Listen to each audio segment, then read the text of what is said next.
ప్రభువైన యేసుక్రీస్తు నామం పేరిట మీకు అందరికీ శుభాభివందనాలు తెలియపరుస్తున్నాను. ప్రతిరోజు ఒక వాగ్దానం ద్వారా దేవుడు మనల్ని బలపరుస్తున్నాడు. మీ కుటుంబాన్ని దేవుడు బలపరుస్తున్నాడు. అనేక మంది వాగ్దానాల ద్వారా దీవెన పొందుతున్నారు. ప్రతిరోజు కూడా యూట్యూబ్లో ఉదయం 6 గంటలకి ఈ యొక్క వాగ్దానం మేము టెలికాస్ట్ చేయడానికి దేవుడు కృప చూపుతున్నాడు. మీరందరూ కూడా దేవుని కృపలో వర్ధిల్లాలని, ప్రేమలో వర్ధిల్లాలని, దేవుని యొక్క శక్తితో మీరు నింపబడాలని నేను మనసారా కోరుకుంటున్నాను. ఈరోజు వాగ్దానాన్ని మనం ధ్యానం చేద్దాం. కీర్తనల గ్రంథం 37వ అధ్యాయం 5వ వచనం. నువ్వు ఆయన నమ్ముకొనుము, ఆయన నీ కార్యము నెరవేర్చును. దేవుని లేఖనం చెప్తా ఉంది, మనం ప్రభువుని నమ్ముకున్నప్పుడు మన కార్యాన్ని ఆయన నెరవేర్చేటువంటి దేవుడు. ఈరోజు చాలామంది రకరకాల నమ్మకాలు కలిగి ఉన్నారు. అనేక మంది నమ్మకం అయితే ఉంది, విశ్వాసం అయితే అందరిలో ఉంది, కానీ నిజమైన విశ్వాసంలో లేరండి. ఈరోజున విశ్వాసం అంటే నమ్మదగినటువంటి దాన్ని నమ్మటం విశ్వాసం అని ఒక దైవజనుడు అన్నాడు. నిజమే, ఈరోజున చాలా నమ్మకాలు ఉన్నాయి. మీకు ఎగురిష్టం అండి, మాకు పులిసిష్టం అండి మాట్లాడేటువంటి వారు లేకపోలేదు. మనకి నమ్మేటువంటి నైతిక హక్కు ఉంది. We have right to believe anything in the world, but what ever we believe is may not be write some times. మనకు నమ్మేటువంటి నైతిక హక్కు ఉంది, కానీ నమ్మేదంతా నిజం కాదు అనే సత్యాన్ని మీరు గ్రహించాలి. చూడండి, ఈ రోజున ప్రభువుని విశ్వసించడం అనేది అది నిజమైన నమ్మకం అని దైవజనుడిగా మీకు తెలియజేస్తున్నాను. యేసుక్రీస్తు ప్రభు వారిలో దైవత్మక సర్వ పరిపూర్ణత ఆయనలో ఉంది. యేసుక్రీస్తు ప్రభు వారు పరిశుద్ధుడు. యేసుక్రీస్తు ప్రభు వారు ప్రేమమయుడు. యేసుక్రీస్తు ఆయన రాజులకు రాజు, సృష్టికర్త, స్వయంభవుడు. ఆయన విశ్వాసం ఉంచడం ద్వారా మన జీవితంలో కలిగేటువంటి కార్యాలు నిజంగా ఎంతో ఆశ్చర్యకరములు. యేసుక్రీస్తు ప్రభు విశ్వాసం ఉంచితే మన జీవితంలో చీకటి నుంచి వెలుగులోకి మనం నడిపించబడతామండి. నిజమే, ఈరోజున మనిషి జీవితం చీకటితో నింపబడింది. అందులో ఉదయాన్నే లేచి ప్రార్థన చేస్తాడు, తమసోమా జ్యోతిర్గమయ్య, నేను చీకట్లో ఉన్నాను, నన్ను వెలుగులోకి నడిపించాను.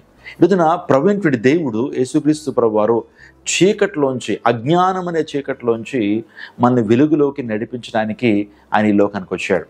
నిజంగా యేసుక్రీస్తు ప్రభు వారు ఈ లోకానికి వచ్చింది ఎందుకనంటే ప్రతి ఒక్కరిలో కూడా అజ్ఞానం అనే చీకటిని తొలగించి వెలుగుతో నింపడానికి యేసు ప్రభు వారు ఈ లోకానికి వచ్చారు. ప్రభువైన యేసు ప్రభు వారు ఈ లోకానికి వచ్చి నేను ఈ లోకానికి వెలుగును అని చెప్పారు. యేసుక్రీస్తు ప్రభు వారు ఆయన వెలుగైనటువంటి దేవుడు అనేటువంటి సత్యాన్ని మనం గమనించాలి. ఆయన విశ్వాసం ఉంచడం ద్వారా మన కార్యము సఫలమవుతుంది, మన కార్యము నెరవేర్చబడుతుంది.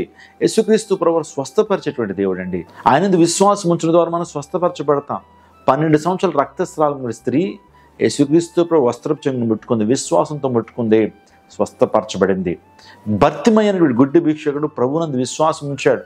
దావీదు కుమారుడా యేసు నన్ను కరుణించని కేకలు వేసినప్పుడు భర్తిమై విడుదల పొందాడు.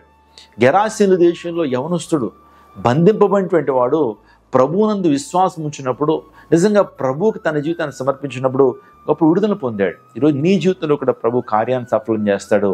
నువ్వు నిజంగా ప్రభువునందు విశ్వాసం ఉంచితే, ఆయన నమ్ముకున్నట్లయితే ఆయన ఏనాడు కూడా మనం విడిచిపెట్టే దేవుడు కాదు. నీ కుటుంబాన్ని దేవుడు విడిచిపెడతాడు అనుకుంటున్నావా? నీ బిడ్డలను దేవుడు అనాథలుగా విడిచిపెడతాడు అనుకుంటున్నావా? దేవాదేవుడు వృద్ధిలోకి మీ బిడ్డలను తీసుకురాగలిగినటువంటి వాడు. దేశం యొక్క ఉన్నతమైన స్థలాన్ని నిలుపుతాను వాగ్దానం చేశాడు. దేవాదేవుడు మీ జీవితంలో గొప్ప కార్యాన్ని జరిగించబోతున్నాడు. ఆయన విశ్వాసం ఉంచండి, ఆయన నమ్మిక ఉంచండి. ఎలా మనకు విశ్వాసం వస్తుందంటే వినుట ద్వారా విశ్వాసము, దేవుని వాక్యాన్ని వినటం ద్వారా విశ్వాసము, దేవుని వాగ్దానాలు వినటం ద్వారా విశ్వాసము, దేవుని యొక్క లేఖనాల యందు మనం దృష్టి పెట్టడం ద్వారా గొప్ప విశ్వాసం మనం పొందుకుంటాం. ఈ రోజున దేవాదేవుడు ఈ వాగ్దానాన్ని మీ జీవితంలో ఆయన నెరవేర్చబోతున్నాడు. నిజంగా ఆయన యందు నమ్మిక ఉంచేటువంటి వారిని దేవుడు ఏనాడు విడిచిపెట్టడు, విడిచిపెట్టలేదు కూడా. నమ్ముట నీ వలన అయితే నమ్మువానికి సమస్తం కూడా సాధ్యమే.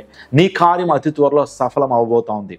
దేవాదేవుడు నీ కోరికను ఆయన తీర్చబోతున్నాడు. నీ ఆశయాలను, నీ ఆశను ఆయన నెరవేర్చబోతున్నాడు. ఆయన విశ్వాసం ఉంచు, కేవలం విశ్వాసం, నమ్మిక మాత్రం ఉంచు, అద్భుతాలు నీ జీవితంలో జరుగుతాయి. నమ్మిక మాత్రం ఉంచు, నీ జీవితంలో స్వస్థతలు జరుగుతాయి. నమ్మిక మాత్రం ఉంచు, దేవుని యొక్క రాజ్యానికి నువ్వు వెళ్ళగలుగుతావు.